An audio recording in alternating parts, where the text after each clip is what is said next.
하나님, 사람이 떡으로만 사는 것이 아니요 하나님의 입에서 나온 모든 말씀으로 산다 하신 그 말씀 앞에 있습니다. 오늘도 그 말씀을 주시고 주신 그 말씀으로 살게 하옵소서.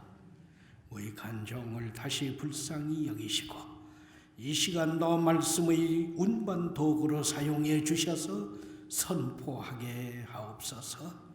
말씀이신 예수님의 이름으로 기도합니다. 아멘. 아멘. 우리에게는 참 지혜로운 선조들이 많이 있습니다. 그리고 그 선조들이 우리에게 남겨준 명언, 금언, 속담이라든지 또는 격언이라든지 이런 금언, 명언들이 참 많습니다. 되새김질 할수록 참 우리 선조들이 지혜로웠다 이렇게 되는 거죠. 그 중의 하나가 시작은 반이다 이 말이죠. 일단 시작해라. 괜찮아. 아직 준비가 덜 됐더라도, 완벽한 준비가 갖춰지지 않더라도 일단 시작해. 그러면 절반은 한 거야. 절반은 이룬 거야. 용기를 내. 시작해. 그 말이 있죠. 그런가 하면 유종의 미가 중요해. 끝마무리, 끝맺음 아주 중요하다고. 그러니까 끝마무리를 좋게, 아름답게, 귀하게, 멋지게, 그리고 깔끔하게 끝마무리를 지어야 해. 그 끝마무리를, 끝맺음을 어설프게 하면 참 그렇다. 교훈하는 말이 있죠. 이 중에서 굳이 선택을 하라면 여러분은 시작이 반이다 이 말을 선택하시겠습니까? 유종의 미를, 끝마무리를 깔끔하게, 멋지게, 귀하게, 아름답게, 좋게 매제한다 이 말에 방점을 찍겠습니까? 물론 개인에 따라서 다르죠. 그러나 많은 사람들은 끝마무리에다가 방점을 찍습니다. 시작보다 끝맺음이 더 중요하다 말씀합니다. 아무래도 그것은 시작은 거창했어요. 개업 예배도 드렸어요. 그리고 함께 화환도 보내고 축하도 하고 뻑적지근했어요. 그런데 어째 시간이 갈수록 그저 그래요? 그런데 나중에는 희지부지 되어버렸어요. 엉망이 되어버렸어요. 그래서 두고두고 웃음거리가 된 사람들이 많다는 거죠.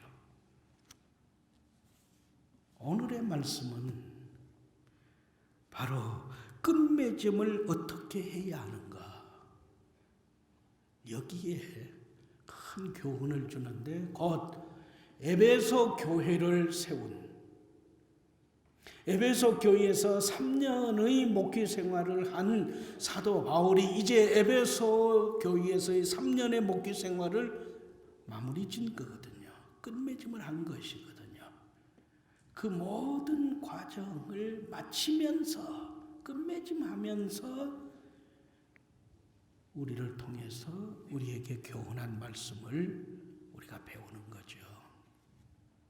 그러면서 끝맺음의 중요성을 제시한 교훈입니다. 다시금 오늘의 말씀에 집중해 주세요. 사도행전에 여러 사도들의 설교가 있습니다. 그 중에서 사도 바울이 선포한 설교는 총 9편입니다. 이 9편의 설교에서도 불신자들에게 예수님을 믿으세요. 예수 그리스도를 구주로 믿어 구원과 하늘의 생명을 덧입는 믿음의 사람이 되세요 하고 전도 설교한 그 설교가 3편입니다. 9편 가운데 3편이죠. 그 다음엔 왕과 총독 등 이 고위 관리직들에게 기독교 신앙은 이런 신앙입니다. 우리가 믿는 예수 그리스도는 바로 이런 분이십니다. 우리의 교회 생활은 이렇습니다 하면서 기독교 신앙을 변호한 설교, 그 설교가 5편 들어 있습니다. 3편은 전도 설교고 5편은 기독교 신앙을 변호한 설교라면 하나, 그것은 이미 예수 그리스도를 구주로 믿는 성도들에게 우리의 믿음 생활은 이러해야 합니다. 그리고 교회 중심의 신앙생활은 이것입니다 하고 교훈한 설교가 하나 있습니다. 그 하나의 설교가 바로 오늘 말씀 사도행전 20장 18절부터 35절의 말씀입니다. 그래서 이미 교회 중심의 신앙생활을 하고 있는 우리 성산의 성도들, 우리 성산의 가족들은 이 사도행전 20장 18절부터 35절 말씀을 계속 공부했는데, 먼저는 첫 번째는 바로 18절부터 21절 말씀에 과거에 3년 동안 지난 날에 어떻게 교회를 섬기고 교회 중심의 신앙생활을 했는지를 배웠습니다. 그 다음에 22절부터 27절 말씀은 지금 내 신앙의 요람이 된 교회 중심의 신앙생활은 어떠해야 하는지를 배웠습니다. 그 다음엔 25절부터 31절 말씀에 앞으로 교회에 닥칠 환난, 특히 이리 때들이 교회에 들어온다. 이단과 세속의 물든 그 신앙이 들어와서 교회를 흔들고 성도들, 심지어는 교회 지도자들까지 함몰시키고자 엄습한다. 여기에서 어떻게 교회를 지켜야 하는지 교훈한 말씀을 배웠습니다. 여기까지가 지난 주일 상고한 말씀입니다. 오늘은 지금 헤어지면 다시 만나지 못함을 밝히면서 사역의 끝자락에서 주고받는 말씀의 그 내용을 함께 공부합니다. 그러면서 마무리 짓는 신앙의 모습은 이것이다 하고 교훈한 내용에 우리가 집중하여 공부하겠습니다. 자, 다시금 부탁해요. 오늘의 말씀에 집중해 주십시오. 먼저 32절 말씀은 이렇게 교훈합니다. 마지막까지 주님께 맡기는 신앙생활을 견지하세요. 마지막 순간까지 주님을 부르고 주님을 찾고 주님께 맡기되 말씀을 붙잡고 맡기는 신앙생활을 견지하세요. 29절 이하의 말씀은 교훈합니다. 내가 떠나면 성도의 영혼을 노리는 흉악한 이리들, 이단들, 심지어는 여러분 중에 어떤 이들이 이단으로 넘어가서 교회와 성도들과 교회 지도자들을 거침없이 마구 공격하며 함몰시키고자 할 겁니다. 그러면 여러분은 교회와 성도들과 자기 자신의 신앙을 지키려고 발버둥 치면서 여러 가지 힘쓰고 애쓰겠지만 여러분 힘으로는 이기지 못합니다.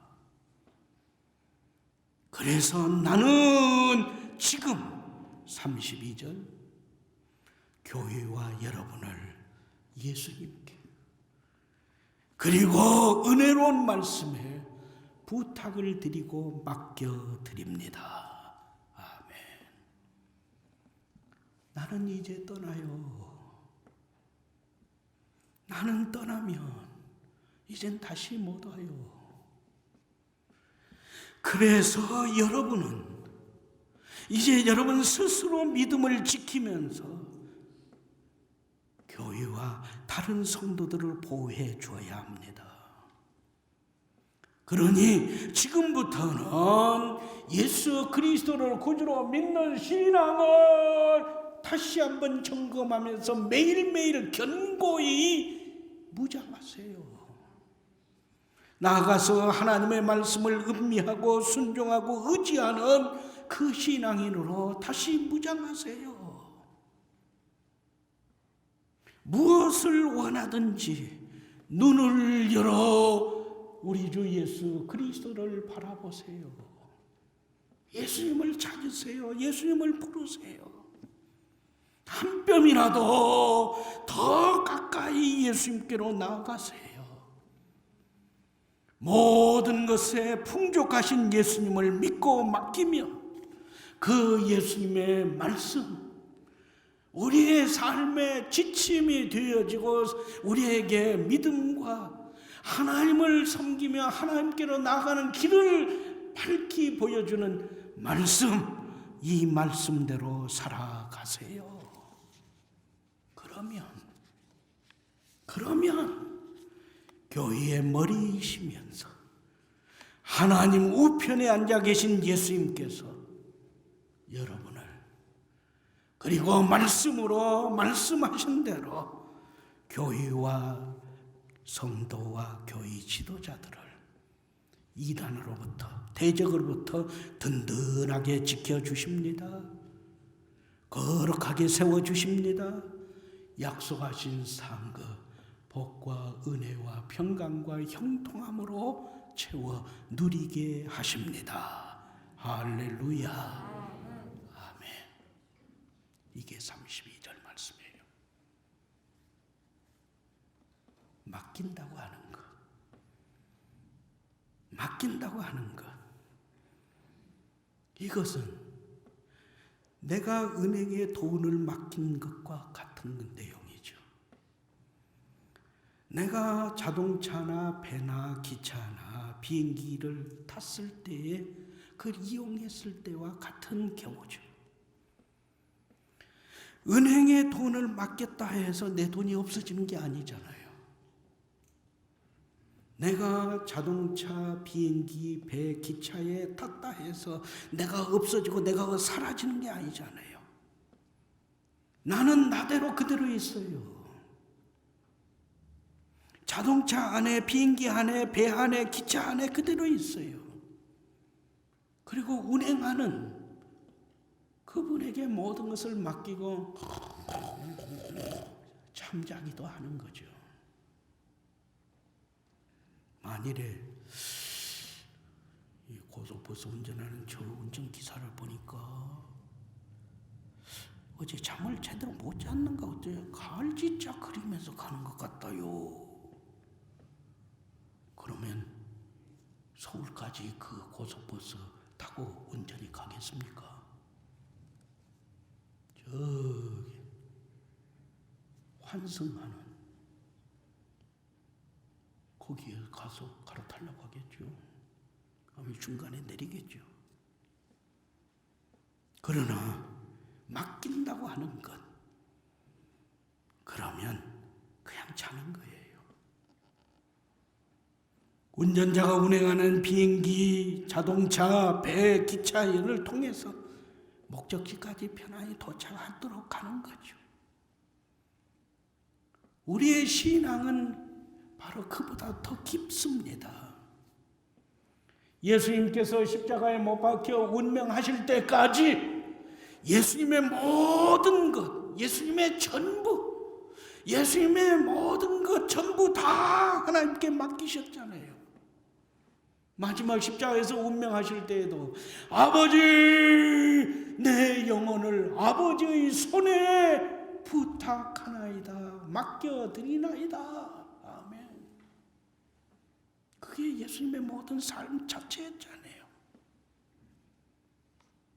지금 말씀은 32절 말씀은 다시금 우리에게 그것을 일깨워 주는 거예요.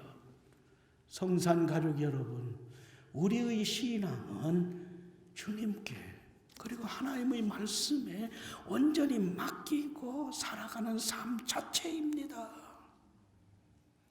시편 37편 5절 말씀을 비롯하여 말씀 곳곳에서 교훈하는 대로 하나님께 맡기고 말씀대로 순종하는 대전제가 담긴 이 믿음 생활을 영위하면서 여러분의 평생의 길을 하나님께 맡기세요.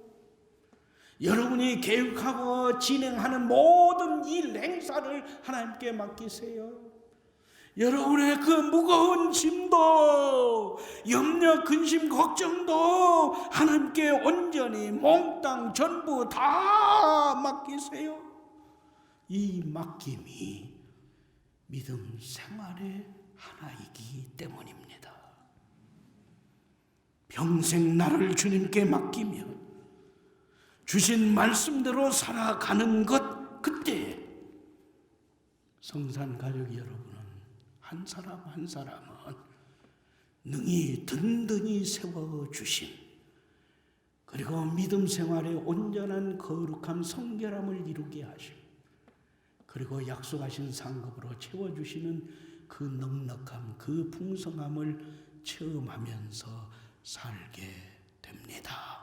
할렐루야. 아직도 뭘 맡기지 못하고 있습니까? 주님께 맡기라 하십니다. 은혜로운 말씀에 맡기고 순종하며 살라 하십니다. 두 번째 33절부터 35절 말씀은 교훈합니다. 마지막까지 받음이 아니라, 받는 생활이 아니라 주고 나누고 베푸는 생활을 견지하세요. 아멘.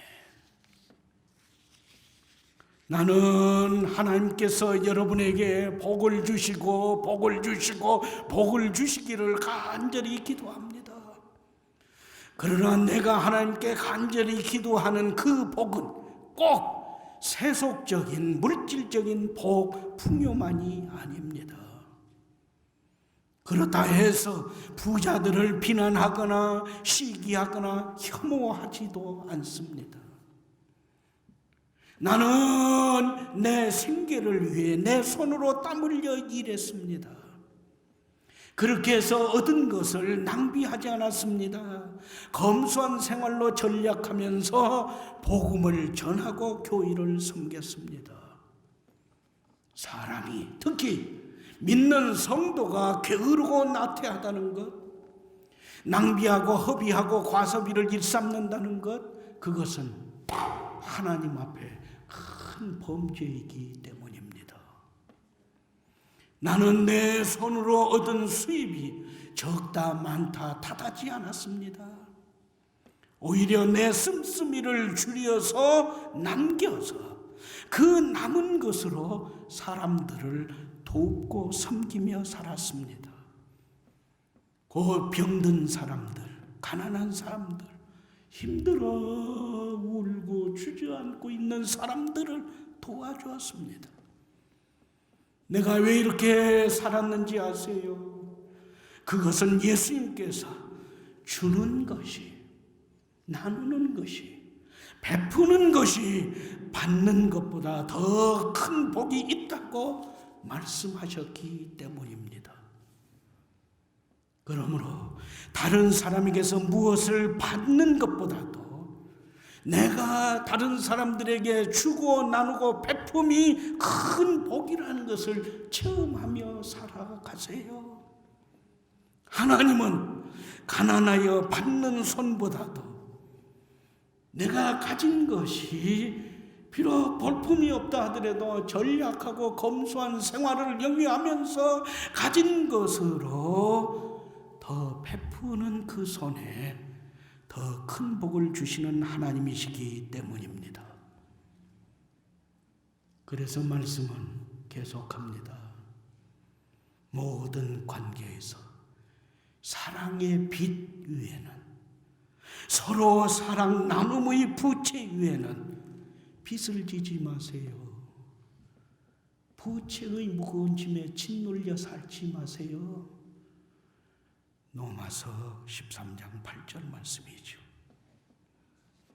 오히려 믿는 성도이기 때문에 예수님의 말씀대로 가난하고 병들고 힘들어 울고 있는, 주저앉아 있는, 어디서 나의 도움이 비올까 하는 그 사람들에게 주고 나누고 베품으로써 모든 것을 주시고 아무것도 받지 아니하시는 하나님께서 어쩌면 나와 같으냐 칭찬하시면서 나에게 가까이 하심을 체험하세요.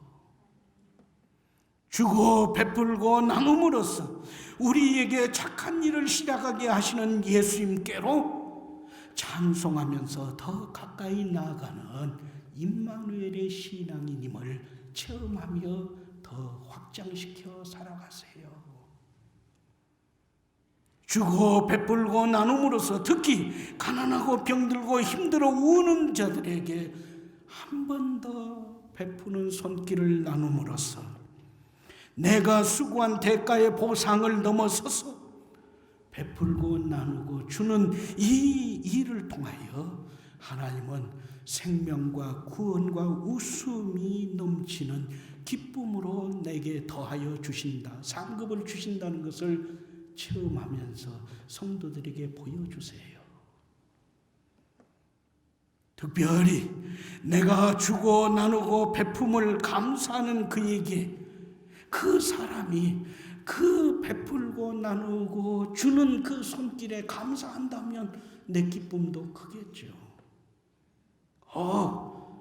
내가 분명 베풀었는데, 주었는데, 나에게서 받았는데 그는 감사하지도 아니한다면 거기에서 손을 거둬들이지 말고 입을 삐죽거리지도 말고 오히려 하나님께서 친히 직접 더 큰 기쁨으로 내 삶에 보상해 주시는 은혜가 있다는 것을 말씀으로 받아 삶에 채우며 체험하여 살아가세요.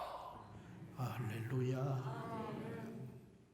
바로 그 말씀이 33절부터 35절에 담긴 말씀의 교훈입니다. 보세요. 바울의 설교는 35절로 끝납니다. 다시 말해서 우리는 이 내용, 곧 받음이 아니라 주고 나누고 베품으로 하나님께서 더 크게, 더 풍성하게 채워주시고 누리게 하신다는 이 말씀으로 설교가 끝났다는 것에 주의하세요.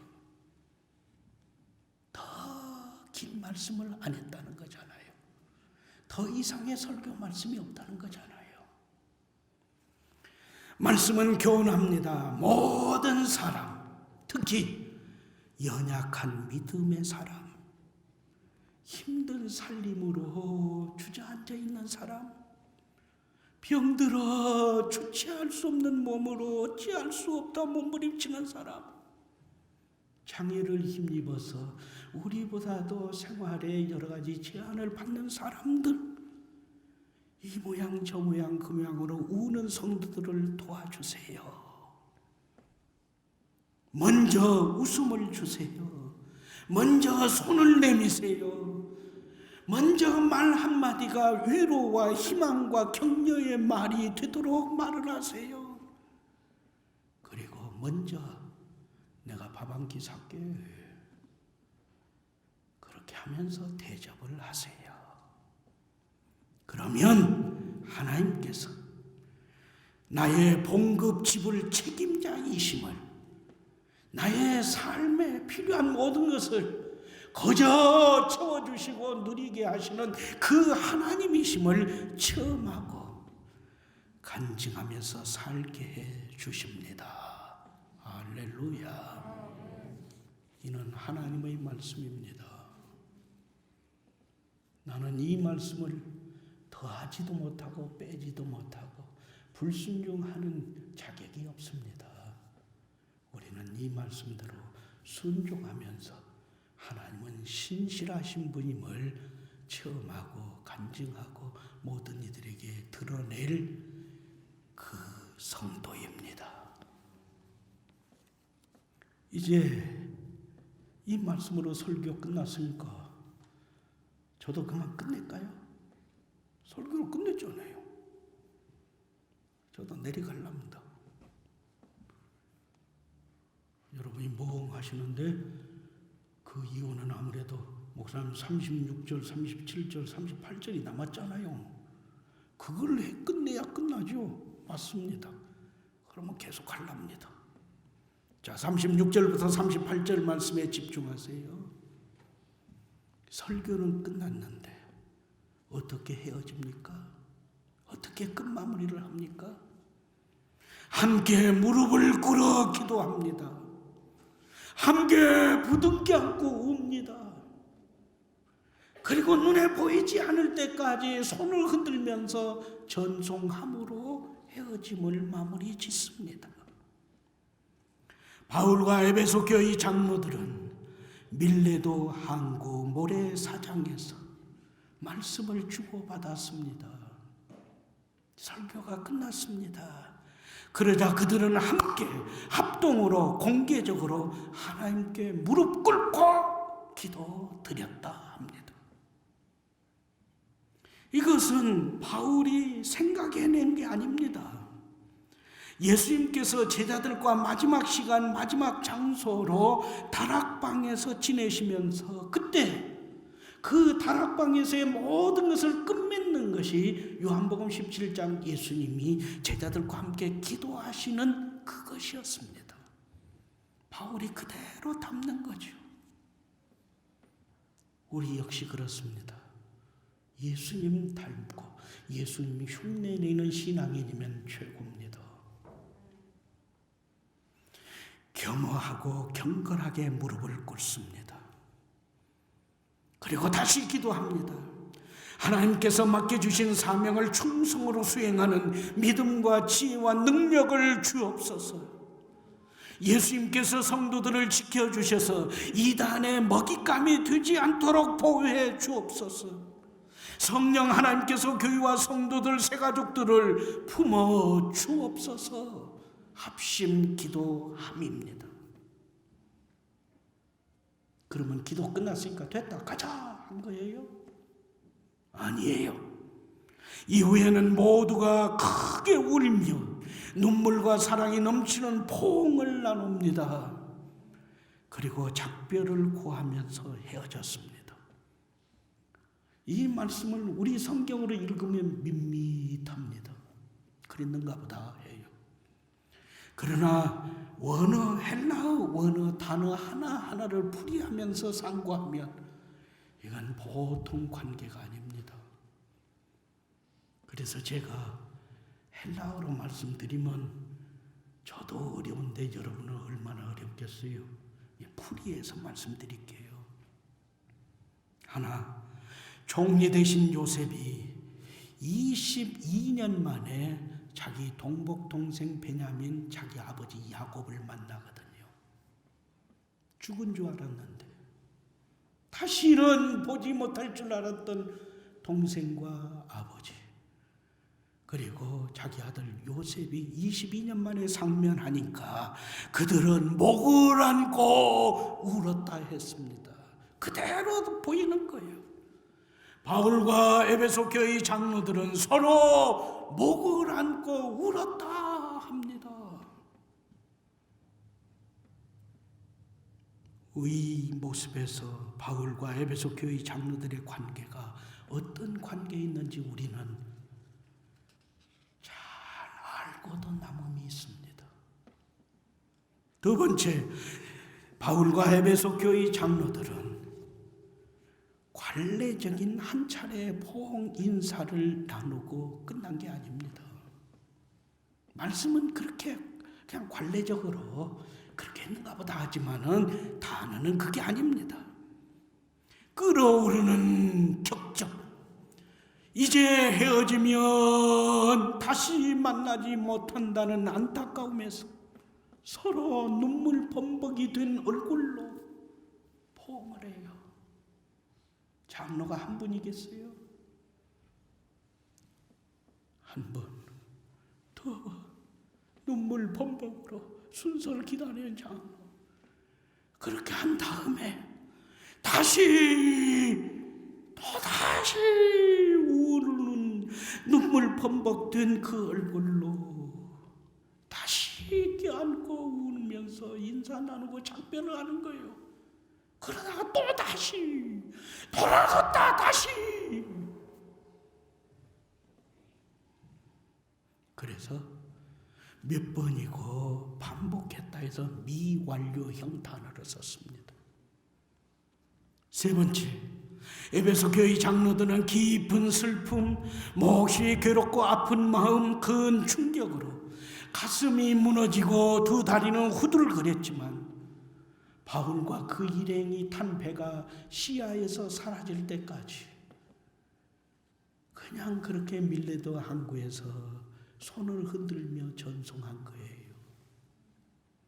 배에 탄 바울과 그 일행 역시 그러했지만 서로가 보이지 않는, 점 하나도 보이지 않는 멀어지는 그때까지 그냥 그대로 밀레도 항구 부둣가에 선 채 손을 흔들어 전송하면서 눈물 범벅된 모습으로 하나님께 바울과 그 일행을 맡기고 떠나가는 바울도 남겨진 에베소 교회 그리고 성도들, 장로들을 위해서 기도한 겁니다. 바로 이것이 함께 기도하고 석별의 정감을 나누는 이것이 우리 성산 가족이 배우고 갖추고 나눌 모습입니다. 우리는 어떻습니까?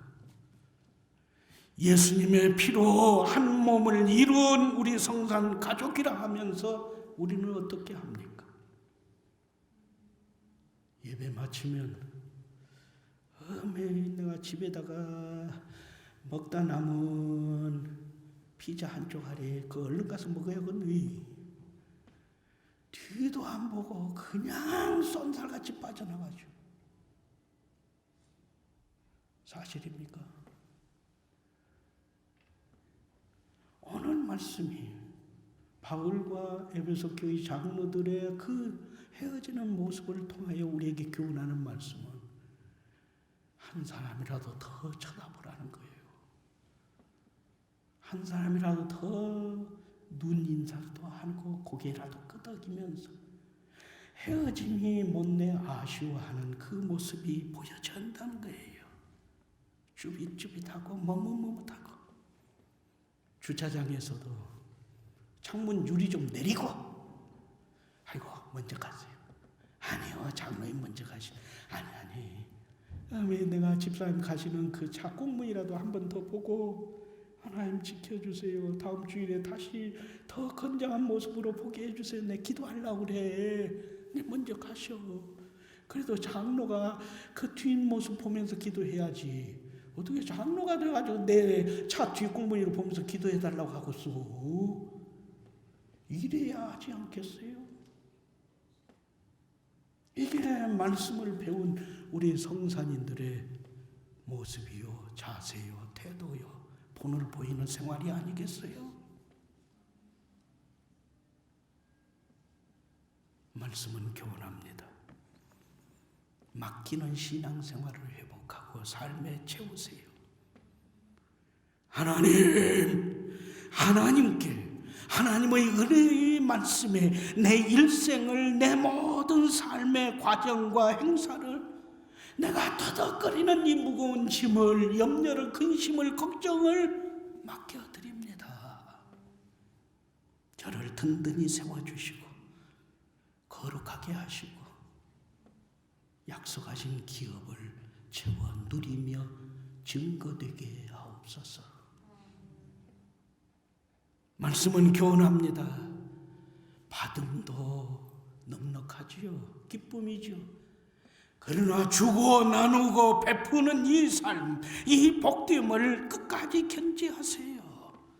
주님 말씀하신 대로 주는 것이 받는 것보다 더 복이 있다는 이 말씀과 이 약속을 평생 체험하며 살아가는 성도로 사세요. 함께 눈물을 흘리고 함께 기도하고 정감을 지닌 성도의 교제를 회복하는 성산교회를 이루세요. 오늘 여기에서 이제부터 특히 마무리를 지을 때 다시 무릎 꿇고 기도하며 못내 아쉬워 함께 포옹을 하는 그 삶을, 그 성도의 교제를 회복하세요. 이것이 오늘 주신 말씀의 큰 교훈입니다.